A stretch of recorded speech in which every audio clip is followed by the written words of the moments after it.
¿Saben ustedes el total de veces que se consagran conceptos relativos a los pueblos o naciones indígenas en la propuesta de nueva Constitución? 112 veces. ¿Saben cuántas veces se nombra a Chile en la propuesta de nueva Constitución? 39 veces.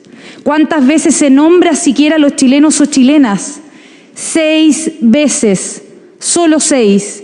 Pero lo más impactante es ver cuántas veces se habla de nación o nación chilena en la propuesta de nueva Constitución. En ninguna parte, ni una sola vez dentro de los más de 300 artículos ya aprobados se habla de nación o nación chilena en la Constitución que se suponía uniría a todos los chilenos. Porque sí, todo parece indicar que se está consagrando una Constitución sin corazón de chileno. Y es que si esta convención constitucional no es capaz de reafirmar que la nación chilena es una sola, compuesta por todos aquellos que nacimos y nos hemos hecho parte de este país que decimos amar y defender, si no es capaz de reconocer a la nación que nos cobija a todos sin discriminación, lo que se está haciendo es construir una constitución sin corazón de chileno. Una constitución cuya base es el indigenismo, el separatismo y el neocomunismo, todo menos el patriotismo. Y uno pensaría que después de todo el repudio que esto ha levantado la ciudadanía se moderarían, pero no, nos presentan hoy un informe de la Especial Comisión de Derechos de los Pueblos Indígenas y Plurinacionalidad, que es una manifiesta burla a todos los chilenos. Primero, porque la consulta indígena que debió ser la base de este informe nunca lo fue. Participó en ella menos del 1% del padrón indígena en nuestro país. Segundo, porque este informe que debió ser la base de las materias indígenas en la propuesta de nueva Constitución nunca lo fue. Es presentada cuando ya estas materias están escritas por las élites del indigenismo y a pocos días de terminar el trabajo de las comisiones, como una pantalla que les rinda legitimidad. Finalmente, y por tema de tiempo, me referiré a la materia más grave dentro de este informe que consagra un catálogo especial de derechos para los pueblos indígenas. Atención, nada más y nada menos que la creación de toda una institucionalidad cuyo objeto es la expropiación de grandes territorios del país, sentando las bases para el desplazamiento masivo y forzado de chilenos no indígenas que hoy habitan el territorio que ellos denominan Gualmapu. Así lo consagran los artículos 26A y 44, que reconoce este derecho a ser reparados de todo esto que les fue usurpado, confiscado, ocupado, transferido o dañado, donde la restitución constituye el mecanismo preferente de reparación y en caso de no ser posible, se le adjudicarán otras tierras, territorios y recursos naturales de igual o mayor extensión, creando para ello una comisión de catastro y demarcación y un tribunal especial, encargado de resolver estas materias y de fijar el monto de expropiación de quienes fueron despojados, quitando así al Poder Judicial toda competencia destinada a tutelar los derechos fundamentales de las personas frente al Estado. Sí, lo que están haciendo es institucionalizar el despojo violento que hoy ya ejercen los terroristas sobre las familias de la macrozona sur. Pero nos acusarán de racistas, blancos de apellido europeo, que su trabajo fue deficiente por falta de tiempo o por culpa del anterior gobierno, etcétera, porque siempre es más fácil ocupar el recurso emocional y la posición de víctima antes que reconocer sus intenciones. Lo cierto es que votar a favor de este informe, siquiera presentarlo, es seguir escribiendo una constitución indigenista, abusadora y separatista, una constitución sin corazón de chileno. Muchas gracias. Bien, pero bienvenidos mis estimados telepensantes. Tenemos con nosotros para conversar de estos tremendos temas planteados en ese excelente discurso de nuestra constituyente a Richard Caifal, que ya ha estado antes en este canal de Esfera Pública, canal para telepensantes. Richard es de esas personas, de esas pocas personas que tiene el coraje de plantearse desde lo que considera razonable, desde la posibilidad de construir puentes entre distintas personas, con distintas sensibilidades, con distintas posibilidades de reflexión y marcos culturales. Richard hace una gran diferencia y esa gran diferencia, sin duda, que nos enriquece en esta entrevista en Esfera Pública respecto de. Vamos a empezar con el video que vimos introductorio. Richard, muy bienvenido. Muchas gracias por estar en Esfera Pública y aceptar la invitación. Bueno, Vanessa, gracias por la invitación nuevamente. Un agrado compartir este espacio contigo, con la gente que te sigue, que nos acompaña. Y claro, son tantos los puntos que hay que ir analizando. Ojalá nos alcance el tiempo, pero claro, yo creo que una especie como de revanchismo al final del día, Vanessa. Creo que esa es la conclusión al cual han llegado muchos respecto de querer instalar derechos más allá incluso de lo razonable, de lo equilibrado, porque esa es la lógica nuestra, siempre mantener el equilibrio. Nosotros tenemos un concepto de los pueblos indígenas, el buen vivir, y el buen vivir, claro, es como la filosofía, ¿no?, del justo medio. Es muy similar en esa lógica. Y cuando tú ves una propuesta normativa que, claro, incluye conceptos, principios, normas que están sobrepobladas, efectivamente. Lo razonable, nosotros siempre hemos dicho, reconocer nuestra existencia, nuestros derechos, pero cuando lesionamos o colisionamos con el resto de la sociedad, eso ya es contrario a ese principio del buen vivir, por un lado. Estamos rompiendo los equilibrios y eso también, en la práctica o en la realidad, ha hecho que muchas personas estén optando hoy día por la opción del rechazo, y hace, no sé, horas o un día atrás ya se conversaba respecto de una tercera vía. Porque las propuestas son, primero, con una deficiencia de técnica legislativa impresionante. Leía el articulado, por ejemplo, de la consagración de las autonomías territoriales indígenas. ¿Y quién dice esa norma? Dice que son entidades, mira, define con la misma idea, con el mismo concepto, las autonomías territoriales son entidades territoriales, ¿ya? Sean derecho público, patrimonio propio, pero donde los pueblos originarios ejercen o realizan su autonomía. O sea, no me dice nada.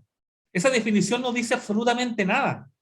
Y claro, la fuente de inspiración es la Declaración de Naciones Unidas, pero cuando uno va a esa declaración, dice que los pueblos indígenas tienen derecho a la autonomía, al autogobierno, en las cuestiones relacionadas con sus asuntos internos y locales.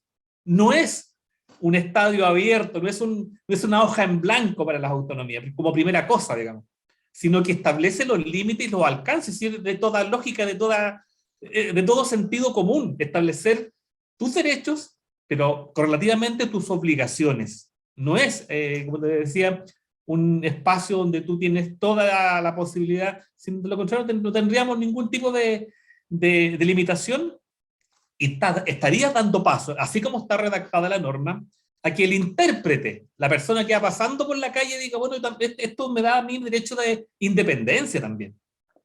Entonces, esa falta de rigurosidad, y tú puedes ver la cantidad de normas que están en relación a los pueblos indígenas, pero solamente a partir de un ejemplo tú puedes establecer ya la directriz. ¿Hacia dónde se va caminando? Bueno, se va caminando a que el intérprete finalmente establezca cuáles son los límites y cuáles no son los límites.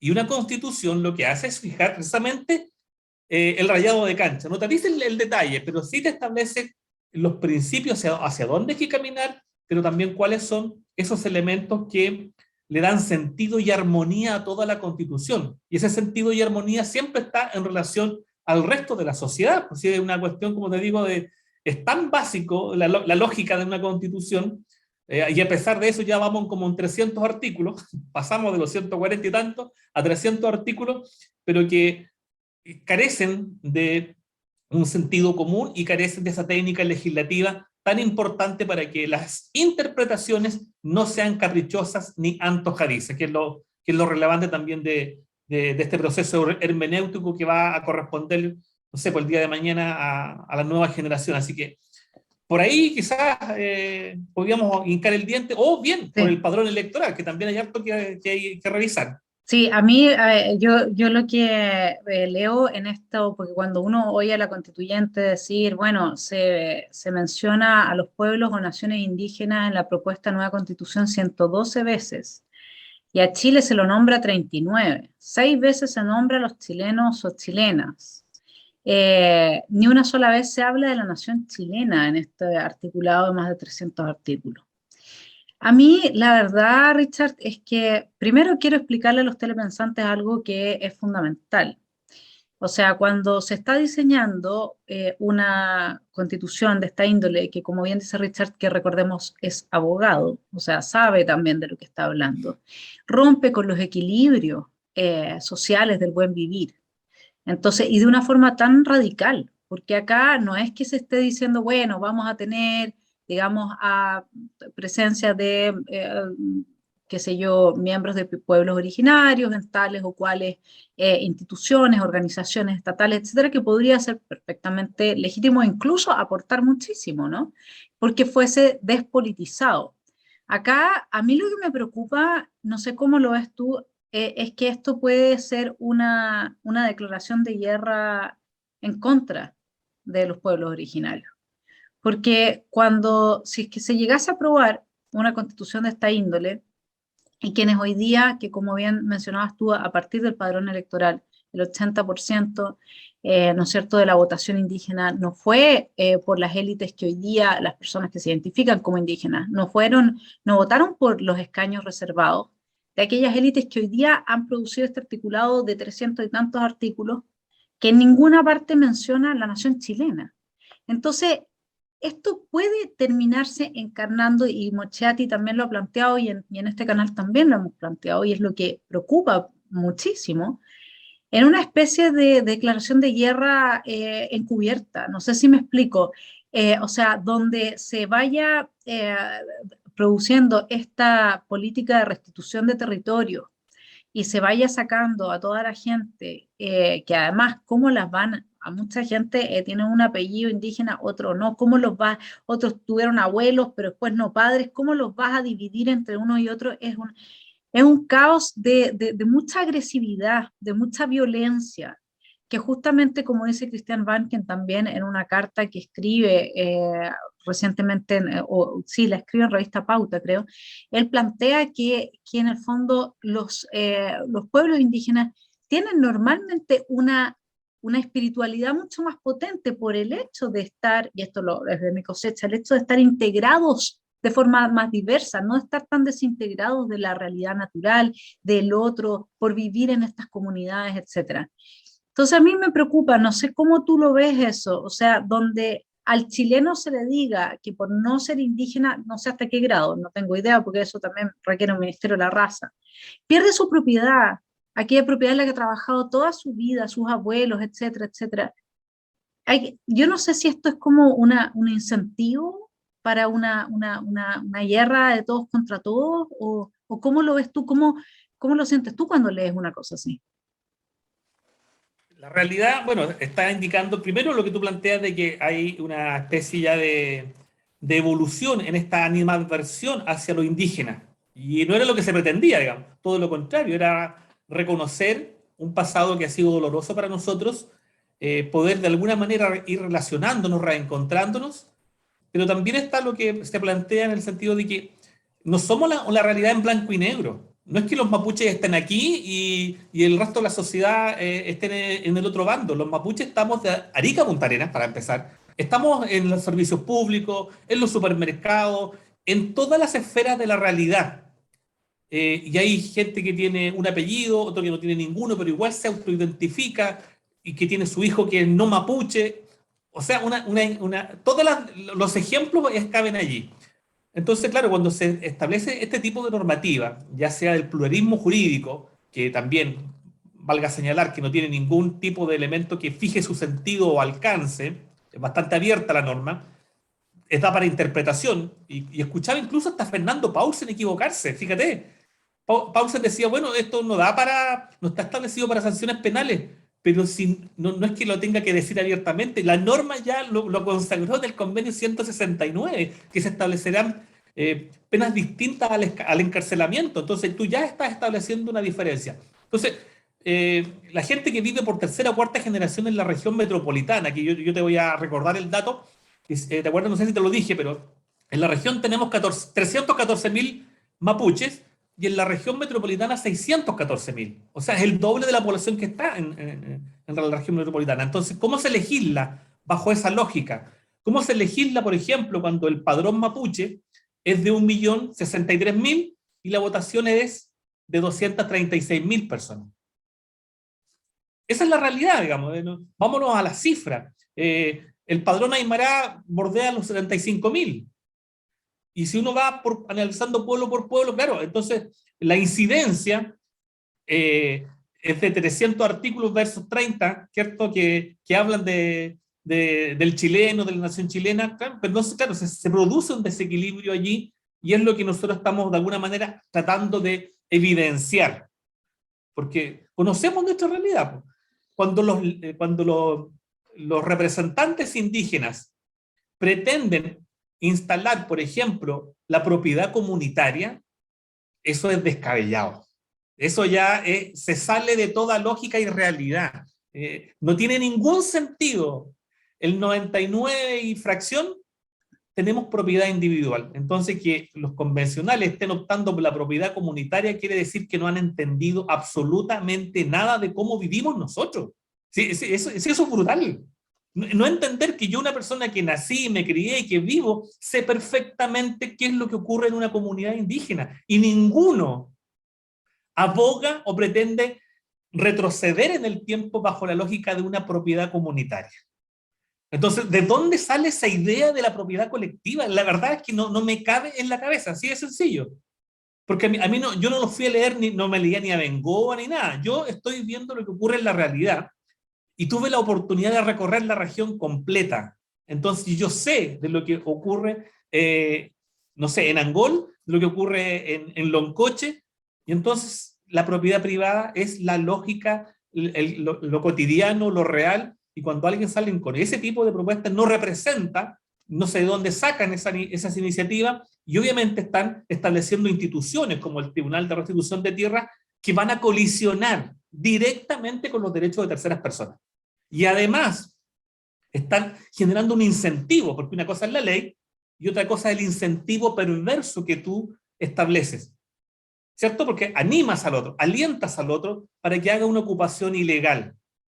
Y eso sin normativa, y eso ya está ocurriendo. Entonces tú estás alentando que se apropien, ocupen, utilicen y saquen a sus propietarios en la oscuridad de la noche, a patadas, con insultos. Eso está ocurriendo. Entonces yo reivindico los derechos indígenas, pero no puedo avalar una situación de esa naturaleza donde estoy vulnerando. Una vez me llamó una persona, una adulta mayor, que fue sacada de su casa, así, con insultos, garabatos, agresiones.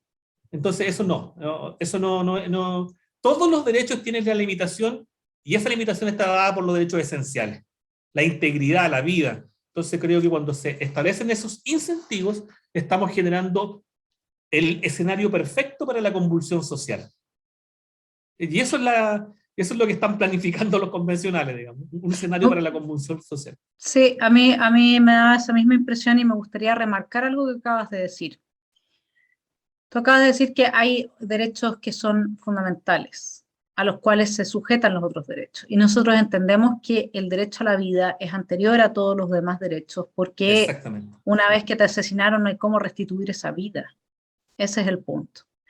Entonces, yo sé que lo dijiste tú, pero yo quiero volver a plantearlo, porque efectivamente entonces nosotros estamos, esta constitución, y este es un aspecto que lo dijiste tú, yo solamente lo estoy repitiendo y poniéndole énfasis para que se entienda y quede la idea. Esta es una constitución, por lo tanto, que va a generar la convulsión social, porque su diseño lo que hace es destruir la jerarquía natural de los derechos, que es que primero está el derecho a la vida, el derecho a la integridad física, y después podrá venir el derecho a la propiedad y los demás derechos. Yo soy partidaria de que el derecho a la propiedad y el derecho a la vida no son escindibles, porque donde te quitan la propiedad también te dejan sin poder subsistir, pero con matices, evidentemente, o sea, donde destruyen las condiciones de subsistencia, y evidentemente que si esta es una constitución que está hecha para la convulsión social, y que está dirigida por élites indigenistas que en realidad no son representativas porque no fueron votadas por su gente. ¿Cómo resolvemos ese interrogante, Richard? O sea, a ver, aquí como que para que tú nos expliques, si es que es posible explicar, porque el mundo humano es complejo en todas partes donde uno lo busque, ¿no? Sí. Pero, a ver, da la sensación, tú me corriges, que es difícil convocar el voto de los miembros del pueblo originario o de los que se autoperciben como tal, o qué sé yo, como que no hay una apuesta realmente de camiseta con algo así como esta democracia occidental. Pongámoslo, haciendo como que de alguna forma no lo sienten algo tan urgente o inmediato. Esa sería una posibilidad. Otro asunto que también genera muchas dudas es si es que se puede hablar de como pueblo en el sentido de lo que la ficción nos quiere decir con pueblo, que es que más o menos que habría una voluntad general, todos de acuerdo con ciertas cosas, o si más bien, y pareciera ser por lo que yo he podido estudiar y todo del mundo mapuche, por ejemplo, son comunidades y son comunidades bastante autárquicas y que entran en diálogo, pero también tienen sus tensiones y mantienen sus pequeñas identidades al interior. Entonces no es tan fácil llegar y decir, mira, yo represento a todos ellos. Es súper difícil porque habrían como formas en matices de vida, matices, el marco está, pero en los matices que sería muy importante sostener para cada comunidad dentro de lo que es el pueblo mapuche. Entonces, en ese sentido,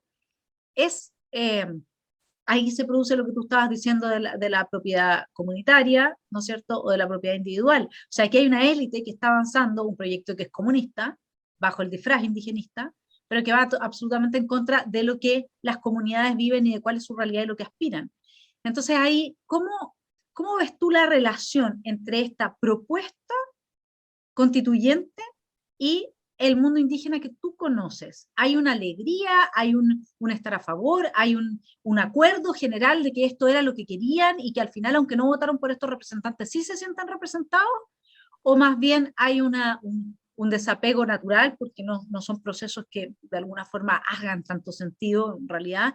¿O hay un rechazo producto de que hay conciencia de que se están avanzando banderas que en el fondo al final los dejan como los enemigos? O sea, están transformando a los pueblos originarios en enemigos de Chile, siendo como si no fueran chilenos o como si los demás no fuésemos un pueblo súper mestizo y que estamos bastante mezclados, o sea, no hay tanta diferencia tampoco. Mira, Vanessa, para también antes como una introducción a la respuesta, decirte, por ejemplo, que el padrón Yagán comprende 170 personas y votaron 67, ¿ya? Y lo digo porque son los que están legislando. El padrón del pueblo Cahuáscar es de 528 personas y votaron 250 personas. Y si uno sigue, por ejemplo, el pueblo Chango, el padrón es de 1951 y votaron 959 personas. Entonces tú dimensionas eso y lo reflejas con lo que está quedando en la Constitución. Claro que es irregular, es desproporcionado, ¿cierto? Cómo un grupo de personas está resolviendo materias que nos conciernen a todos. Y también lo grave es que tampoco hay empatía con lo que ocurre en el día a día. Me refiero aquí a la violencia. Sí, la violencia está desatada. Hace pocos días atrás un camionero resultó herido de bala y ninguno de la convención repudió el hecho. Y hemos contabilizado atentados, personas lesionadas, incluso en algún momento los propios convencionales sacaron una declaración favoreciendo a los presos políticos mapuches, sin siquiera conocerlos. Yo podría dar fe de que Villabur o un par de convencionales más los conoce, digamos, pero que el resto los conozca y saque una declaración diciendo hoy libertad a los presos políticos mapuches, me parece realmente, eso me parece una provocación, por un lado. No estar sensibles, y ahí se produce esa brecha. Están desconectados y están envueltos en una burbuja ideológica, que es lo grave.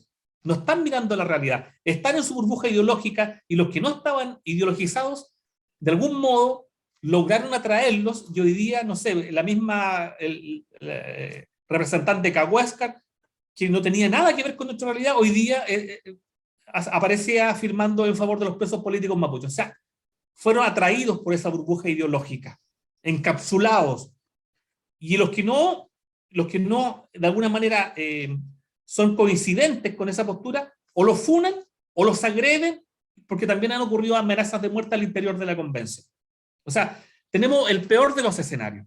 Y en cuanto a la representación, que también se hacía alusión a través de este proceso de consulta indígena, mucho más grave, porque el catálogo de derechos que se elaboró, supuestamente se hizo a partir de la consulta indígena. una consulta indígena que, no sé, se hizo en 19 días, participaron 7.500 personas, ni siquiera la votación de uno de los convencionales, 7.500 personas a nivel nacional. Y los registros o los datos estadísticos refieren de que la población indígena a nivel nacional es de 2.140.000 aproximadamente. Y participan 7.500 personas. Eso jamás puede ser ni legitimado, ni representativo, ni representa las demandas del mundo indígena. Y lo peor de todo es que las normas ya estaban escritas. Si la consulta se hizo por hacer, por cumplir. Entonces, mucho más grave aún, porque no se está recogiendo la demanda y además se actúa contrario a la propia legislación que hoy día existe, si el convenio 169 existe desde el año 2008. Y dice que todas las consultas tienen que ser previas. Bueno, esto no tuvo nada de previo porque las normas se aprobaron y después se consultaron y después se pretende legitimar un catálogo de derechos que contiene instituciones que tampoco fueron consultadas y pretende modificar la ley indígena. O sea, es el peor de los escenarios. Por eso yo fui también la semana pasada a prestar o a dar una declaración en torno a este proceso que yo lo considero totalmente absurdo e ilegítimo. ¿Queremos legislar? Por supuesto que queremos legislar en torno a elementos democráticos. Y las cifras ya están desestimando cualquier lógica democrática. Si participan 7.500 personas de un universo de 2.100.000, ninguna de esas propuestas tiene la legitimidad. ¿Y por qué también lo señalamos? No solamente porque estamos pensando en el presente, estamos pensando en un futuro inmediato, porque lo primero que la ciudadanía va a entender si es que se aprueba esta propuesta de constitución, oiga, pero esto carece de legitimidad. O sea, estamos dibujando un escenario futuro donde vamos a ser cuestionados ampliamente por la ciudadanía, y no solamente por los no indígenas, sino que por los propios indígenas, y los convencionales parecen no darse cuenta de eso. Y ahí uno dice, bueno, estos están inmersos en esa burbuja ideológica, donde eso también queda reflejado en el primer artículo, cuando se dice que el Estado de Chile, ¿cierto?, es un Estado social y democrático, pero además es una república solidaria, y tú uno empieza a armonizar las normas que se están aprobando. O sea, vamos derecho al estatismo. Derecho al estatismo o socialismo, porque lo que se está planteando no es el Estado social y democrático ni de España ni de Alemania. Es un Estado social y democrático a la chilena, latino, digamos. Y ahí los ejemplos nos sobran, y no estamos mirando ni siquiera nuestro entorno. No estamos mirando a Venezuela, no estamos mirando a Argentina, nada. Entonces uno dice, bueno, estatismo y además una lógica autonomista que lo que está generando es una puerta abierta para el independentismo y la convulsión social. O sea, el peor de los escenarios. Y ahí uno rápidamente hace argumento, por lo que algunos dicen, oiga, si la Constitución todavía no está redactada, no tengo que esperar el final de la redacción para darme cuenta de que esto ya va mal. Porque esto es una especie de híbrido de Frankenstein que estamos sacando de acá, y lo que está quedando ya me dice que no es lo que nosotros reivindicamos ni demandamos, ni lo que el resto de la sociedad hoy día está también planteando. Escuchaba también a algunos convencionales decir que el proceso es necesario, porque la Constitución murió con el plebiscito, digamos. Y por eso también yo soy partidario de que, más allá de esperar un resultado, también es bueno ir ya planificando una tercera vía. Porque efectivamente la sociedad quiere cambios, quiere regulaciones. No podemos tener también a personas que hoy día abusan, me refiero también a los grandes empresarios. No, esto hay que regularlo, pero hay que regularlo con ciertos equilibrios, con democracia, y creo que hay que mirar por Chile. Hay que ser en ese sentido sensatos. Nosotros vamos en un gran barco, lo hemos dicho, donde los pueblos indígenas estábamos relegados en las calderas. Asumimos el timón de este barco en algún momento, pero si el barco se hunde nos vamos a hundir todos. Mapuches, no mapuches, chango, diaguitas, todos nos vamos a hundir. Entonces hay que también actuar con mucha responsabilidad, seriedad, con sentido de futuro, pensando en las nuevas generaciones y buscar esta situación que mejor convenga a todos los chilenos, mapuches, no mapuches, Rapa Nui, porque todos estamos navegando en este gran barco, porque es el sentido y la lógica común. El menos común de los sentidos, pero hay que seguir apelando a eso. ¿Sabes lo que me pasa a mí, Richard? Que yo conozco mapuches casados con alemanes, mapuches casados con chilenos, chilenos casados con mapuches, argentinos casados con mapuches, chilenos, y así, y estamos todos, como dices tú, en un barco que ahora se llama Chile, pero también se llama Planeta Tierra, etcétera, ¿no? O sea, Claro. si se dispara la guerra aquí con Ucrania, entre Rusia y Ucrania, apoyado por los países occidentales también, estamos todos involucrados en lo que podría llegar a ser una guerra nuclear, que esperamos que no sea así, pero puede escalar ahí. A mí lo que me pasa es que tú haces énfasis en otro punto en el que yo también estoy de acuerdo. Dentro de Chile hay distintas culturas y hay distintas formas, por lo tanto, de vincularse con uno mismo y con el entorno. Esas culturas tampoco son homogéneas entre sí, e incluso los participantes de un mismo pueblo pueden tener estas comunidades con ciertas sensibilidades también distintas respecto de su entorno. Y tú dijiste entonces, pero somos todos chilenos, y si vamos con Catherine Montalegre, su intervención, ¿no es cierto? Ella habla de una constitución que se hace sin corazón de chileno. Yo vuelvo a mi preocupación. Mi preocupación esencialmente pasa por dos caminos, que, bueno, es el resultado de que pensamos juntos y a propósito de nuestra otra entrevista también. Una, cuando se habla de, como lo hace Catherine, que efectivamente ella está trayendo, ¿no es cierto?, el resumen de lo que es tratar de instalar esta constitución que tú dices, está preparándonos para la convulsión social. Porque lo que hace es distinguir claramente a dos grupos de enemigos que entre sí son amigos. Los pueblos originarios versus lo que se llama Huinca o versus los chilenos. El tema del chileno es que el pueblo originario también es chileno y siempre lo ha sido. Y nunca, en su gran mayoría, ha sentido no ser chileno. Entonces, este no ser chileno, de esta élite indigenista comunista, que es la que está, dice representarlos a ustedes, este no ser chileno que se está tratando de instalar, como que efectivamente los pueblos originarios no se sintieran chilenos, no les importara ser parte de Chile y no estuviesen vinculados y profundamente arraigados con todos los chilenos. Estamos todos, cual más, cual menos, como tú decías, hay gente que de repente tiene una forma de vida y por eso se autoidentifica más como mapuche que por un tema racial o qué sé yo, pero estamos todos cual más, cual menos con la mezcla, ¿no es cierto?, español, pueblo originario que había en su momento, y eso es así. ¿Quién va a poder sacar a su prima? A ti, tú que eres prima porque tenías apellido español, te vas para allá y te quedas sin tierra. Y tú que, entonces, ¿cómo se...?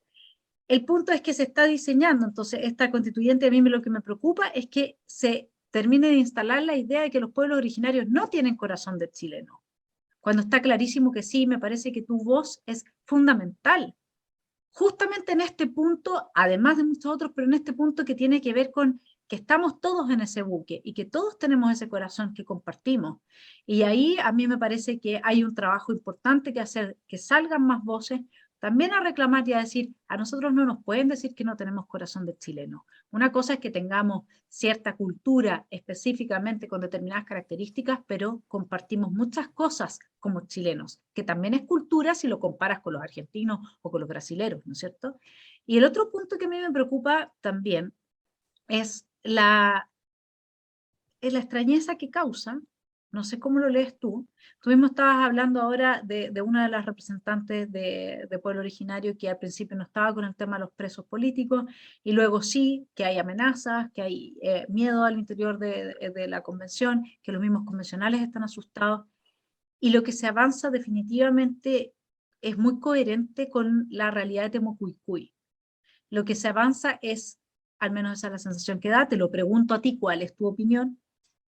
Da la sensación de que lo que se trata de instalar a nivel institucional es la situación de Temucuicui, donde no hay Estado de Derecho, donde quienes gobiernan son narcoterroristas vestidos del manto de la pureza, digamos, de estar defendiendo una causa justa, que serían los derechos de los pueblos originarios.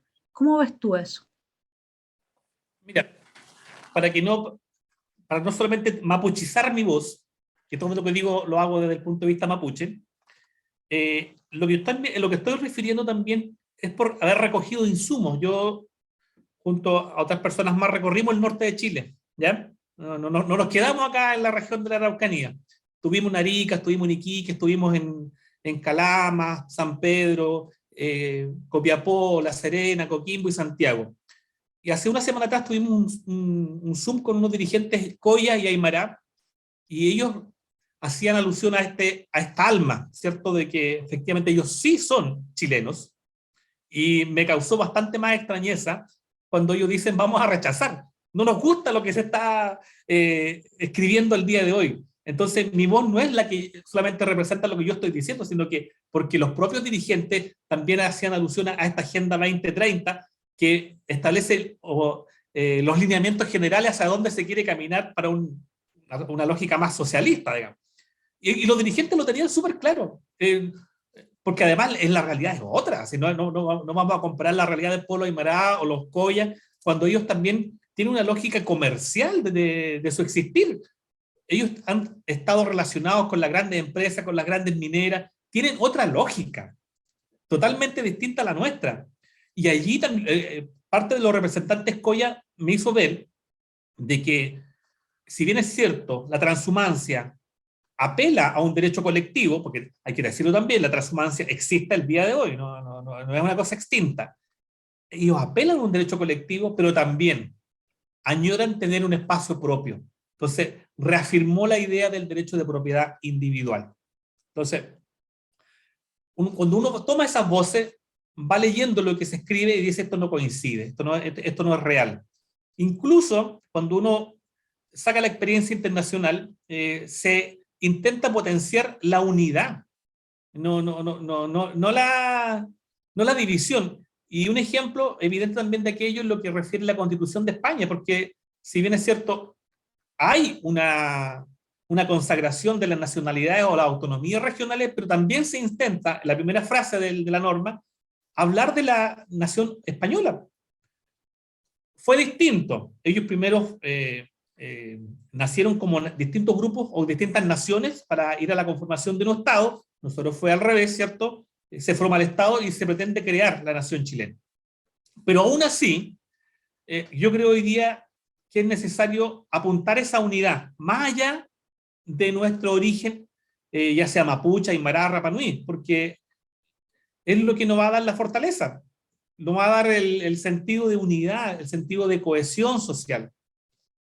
Y lo digo también porque tenemos mucho que rescatar los pueblos indígenas, y una de esas cosas es el idioma. Nuestra gran falencia hoy día es que no conocemos ni hablamos nuestro idioma, y lo hemos representado tantas veces, y la sociedad se ha oído sordo, los políticos se han oído sordos, y eso también es causa quizás de la molestia, y no pretendo justificar este revanchismo, pero creo que hay que estar atento a lo que los latidos que hoy día está dando la sociedad. Del mundo indígena solamente el 10% habla y entiende el mapudungún, ¿ya? Es muy poco, hay mucho que avanzar allí, por eso necesitamos una legislación también muy responsable.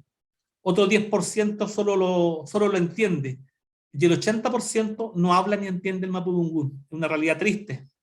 Eso hay que, de alguna manera, ir recuperándolo. Pero si establecemos criterios que no apunten a la unidad, a la cohesión, vamos a tener un desprecio por la realidad de los pueblos originarios, por sus reivindicaciones, que son muy legítimas por lo demás, y además porque estamos en un escenario que es muy diverso. Hoy día tenemos haitianos, colombianos, venezolanos, todas las nacionalidades están ocupando un espacio en nuestro país. La sociedad ha ido cambiando, no existen las realidades en blanco y negro.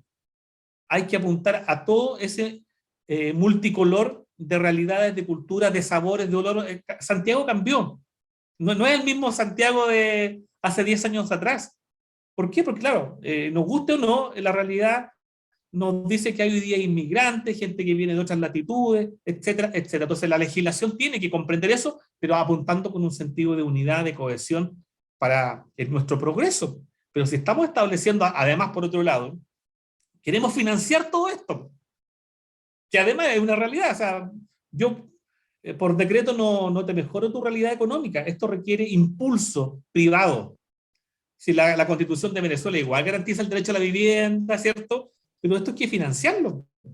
Esto no nace del bolsillo del Estado, esto nace de la iniciativa particular. Y cuando tú estableces criterios, le dices, ¿sabe? Usted puede desarrollar cualquier actividad económica, dice la propuesta, pero tiene limitaciones. ¿Y cuáles son esas limitaciones? La función social de la propiedad, los derechos de la naturaleza, etcétera, etcétera, etcétera. Entonces, ¿qué privado va a querer invertir si tú no estableces certeza jurídica, que es lo básico? Porque voy a tener una serie de limitaciones. Certeza jurídica. Oye, tú tienes que someterte al sistema de evaluación ambiental, tienes que pasar procesos de consulta indígena, que ya no son igual a los procesos de consulta de años anteriores, sino que además establece toda una institucionalidad que es de carácter obligatorio. La consulta anteriormente tenía por finalidad llegar a un acuerdo o lograr el consentimiento. Hoy día no. Además de hacer la consulta, te exigen el otorgamiento de este consentimiento. O sea, tergiversaste la institucionalidad a un antojo ideológico y estás estableciendo otra barrera más para la inversión y el desarrollo. Entonces, si tú quieres derechos sociales, derecho a la vivienda, derecho a la salud, ¿cómo lo vas a financiar si el Estado no genera recursos? El Estado saca de los impuestos de cada uno de nosotros y lo destina a un fin social, pero yo no sé cómo se está pensando finalmente construir un país a partir de una lógica extremadamente estatista.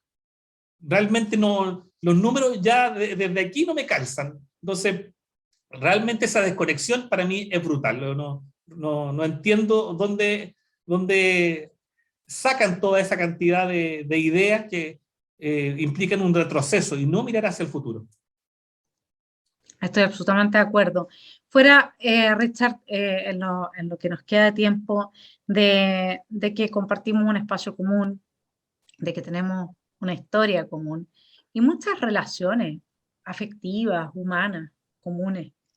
Si tú pudieses describir desde tu perspectiva, ahora sí poniéndote como en la perspectiva mapuche, lo que es el corazón del chileno, ¿cómo describirías tú ese corazón? ¿Qué es lo que qué es lo que nos une? Porque hablamos de que es necesario poner ahí el énfasis, pero yendo un poco más a lo específico, bajo de lo que los une, ¿qué podrías destacar tú como ese latir en común? Primero hay que establecer como el rayado de cancha general. Nosotros estamos estableciendo o apuntando a criterios democráticos, no imposiciones ideológicas, porque de ahí parte la base. O sea, hoy día tenemos imposición ideológica. No, esto tiene que generarse con sentido democrático, con respeto del Estado de Derecho, con respeto de la institucionalidad, no lesionar o colisionar con los derechos de terceras personas. Pero también tenemos una linda historia. Claro, linda historia en el sentido de que esa es la historia que nos une, porque uno lee los pasajes y son bastante tristes, pero de eso hay que sacar las lecturas, los aprendizajes, para no repetir los mismos horrores y errores y actuar de manera armoniosa, porque no podemos estar generando elementos que nos dividen. Y eso es lo que está ocurriendo. A partir de un mismo episodio histórico, algunos lo están planteando como una lógica de división y yo lo estoy planteando como una lógica de reencuentro, como una oportunidad para mirar al pasado y decir, nos equivocamos y ahora tenemos que caminar juntos. Otros lo están planteando, oiga, te equivocaste, repárame los daños, indemnízame y no sé, voy a expoliarte como tú me expoliaste a mí. No, yo creo que allí hay una lógica, como te digo, primero refundacional, borrar todo y escribir todo de nuevo, y una lógica revanchista, con mucho resentimiento. Yo he vivido también episodios muy violentos al interior de la convención. En cierta medida podría decir que fue discriminación, pero no sé en qué sentido, porque eran mis propios hermanos mapuches que vociferaban en contra mía, diciéndome que yo soy una persona de extrema derecha, de que no hice nada por la región, pero con una odiosidad brutal. O sea, yo no lo había visto o sentido tan de cerca. Entonces no es la lógica que yo quiero construir. Tenemos que generar un sentido de unidad en base a nuestra historia, a nuestras relaciones, porque esto no solamente se generó con Chile, se generó con los españoles, cómo hemos ido creciendo también en esta diversidad cultural. Los Rapa Nui han aportado con su visión de mundo, con sus colores, con sus tradiciones, los Aymara, los Diaguitas, los Mapuches, todos hemos ido aportando, y nuestros hijos, que es lo más importante, nuestros hijos se han ido impregnando de esa realidad. Hay una lógica esencialista que algunos pretenden instalarla en pleno siglo XXI y querer volver al siglo XIX. No es eso. Sí hay que rescatarlo, pero para proyectarlo hacia el futuro y no para retroceder.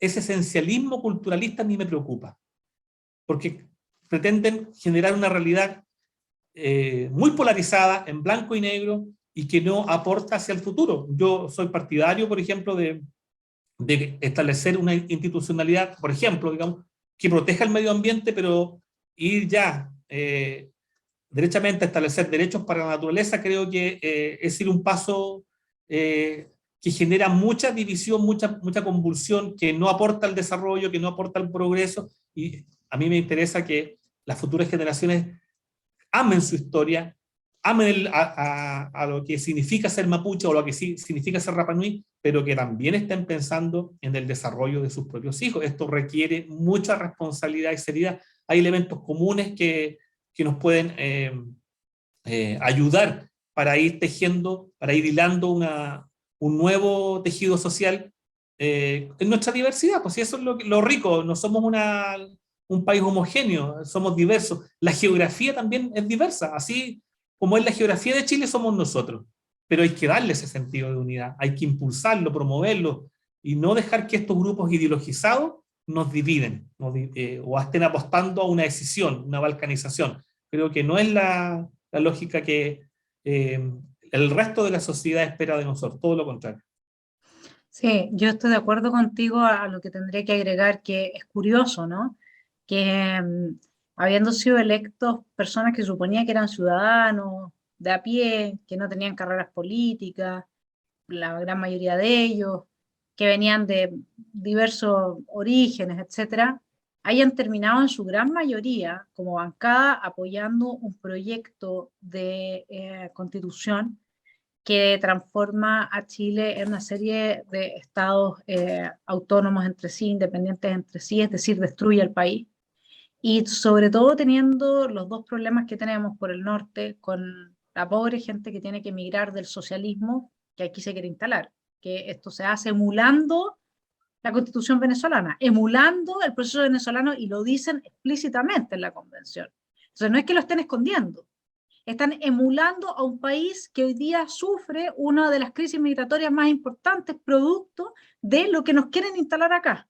Y por otro lado tenemos en el sur esta captura narcoterrorista que no está desvestida de ribetes políticos, y que suele tener entonces su brazo político ahí, Raúl Reyes, con sus, ¿no es cierto?, sus correos con el Partido Comunista Chileno, etcétera, cosa que nunca se investigó, y que sin embargo sigue habiendo una gran sintonía de propósitos, estén o no estén vinculados directamente, aunque en algunos casos sí lo están. Entonces, ¿cómo, así como para ir redondeando, podemos buscar? Tú hablas de una tercera vía, y en estos 5 minutos que nos quedan, ¿has pensado cómo podría proponerse a todos los chilenos esa tercera vía? Mira, antes de responder, quiero hacer quizás un punto, y aquí vamos a discrepar, Vanessa, así que no todo ha sido concordancia. Mucho del financiamiento que ocurre para los grupos extremos, yo creo que viene del negocio de la madera y no del narcotráfico, ¿ya? No digo que no haya, ojo con eso, hay narcotráfico, pero si tú tienes una región plantada de eucaliptos y pinos, el negocio está ahí. Es millonario además, es multimillonario un negocio. Por lo tanto, yo creo que desde el centralismo siempre se intenta etiquetar cosas, pero yo te lo estoy diciendo porque conozco esta realidad. No estoy desconociendo que haya tráfico de drogas, eso ocurre a nivel nacional, y creo que en el norte es mucho peor. Pero el gran financiamiento no viene por el negocio de la droga, viene por el negocio de la madera. ¿Ya? Como un punto, quizá debatible, por supuesto. No, sí. ¿Ya? Mira, yo hice varios programas el año pasado sobre el tema del negocio de la madera, me metí en las forestales y todo, pero sí no había hecho la observación, porque el negocio de la madera aumentó en 3 años de $20 millones a 70, 80, según la Corma, o sea, imagínate, y obviamente que para que salga toda esa cantidad de madera para afuera, por puertos, para que transite, o sea, hay Sí. un tejido institucionalizado del robo de la madera, lo que no había caído en cuenta, que es lo que dices tú, y que es muy probablemente así, es que ese sea el gran negocio del narcoterrorismo y no el narco específicamente, a pesar de que Chile ya está cuarto lugar de los mayores exportadores de droga a Europa, pero no sabemos si como productores o más bien como tránsito. ¿Mm? Así que yo te agradezco el punto, porque en algún momento me metí bastante en el tema, pero nunca lo había visto desde esa perspectiva. Claro, por algo habitan en esa zona, por algo es en esa zona, porque Ay, desde se me fue la idea ese que es me el dijiste. negocio. Claro, claro, Oye, se tienes me toda fue la la idea. razón. ¿Cuál era la Bueno, y pregunta? la segunda parte era cómo propondrías tú en La breves tercera vía. minutos la tercera vía. ¿Qué se te ocurriría a ti? No, yo creo que esto tiene que... No es necesario modificar ninguna constitución, nada, porque estamos ya con los plazos encima, pero sí un acuerdo político. Un acuerdo político que hable de que en el caso del rechazo eh, va a existir el compromiso de todas maneras, elaborar una carta fundamental. Un compromiso muy general, no tiene por qué establecer todos los detalles, pero sí un acuerdo político, porque así nacen las cosas. La necesidad social lo amerita. El plebiscito nos dejó claro cuál era el mandato que debíamos obedecer. Entonces no desconozcamos los mandatos, pongámosle sentido común a esta realidad. En el caso de que gane el rechazo, tener una alternativa para sacarle presión. Esto no puede ser una olla a presión. Tiene que tener una válvula de escape, porque es lógico. Estamos también preparando el escenario para, los 50 años más. Nosotros no vamos a estar. Si no es una constitución para nosotros, es una constitución para el futuro de nuestro país.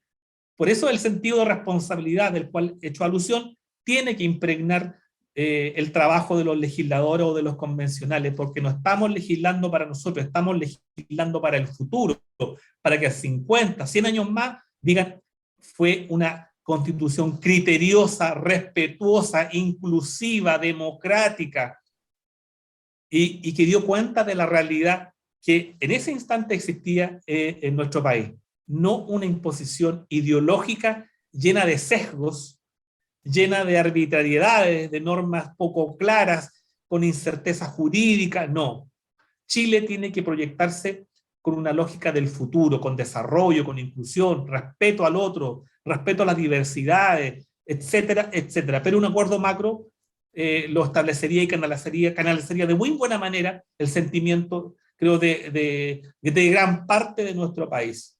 Así que no hay que inventar la pólvora, hay que aplicar sentido común simplemente y apostar por una redacción que sea criteriosa y responsable para el futuro. Así que para eso yo creo que no hay que ser un genio, digamos, simplemente con este sentido de realidad, con este cable a tierra que es tan necesario. Me parece muy, pero muy buena sugerencia, la vamos a promover aquí del canal. Creo que es de las mejores sugerencias que he oído, porque yo ahora iba a estudiar las diferencias entre el proyecto de Bachelet y lo que tenemos en Constitución del 80, pero creo que casarse con algo ahora sería algo difícil. Sin embargo, ese gran acuerdo político, que esperemos que tengamos un acuerdo inspirado en esta gran idea tuya, el 15 de agosto, para que pasemos de 15 en 15, Pues claro. y por lo tanto el 4 de septiembre podamos ir a votar quienes están absolutamente convencidos de la necesidad de los cambios, pero no en la dirección que se le impusieron, y quienes creemos que también hay cosas buenas que conservar y que promover con cambios, podamos ir a votar rechazo entonces con la tranquilidad de que va a haber una salida porque existe ese acuerdo político. Richard, muchas gracias por estar Así es, Vanessa. en Esfera Pública. Nos vemos el próximo mes de todas maneras, porque es muy, muy importante que sigamos manteniendo este diálogo, yo creo, en lo que sigue, y a ver si podemos nutrir el pensamiento de muchos telepensantes que con esto vean nuevas esperanzas y vean nuevos caminos a construir todos en común desde el corazón de chileno. Gracias, Richard, por estar. Muchas gracias, un gran abrazo, muchos cariños y nos estamos viendo próximamente. Un abrazo, Richard. Gracias.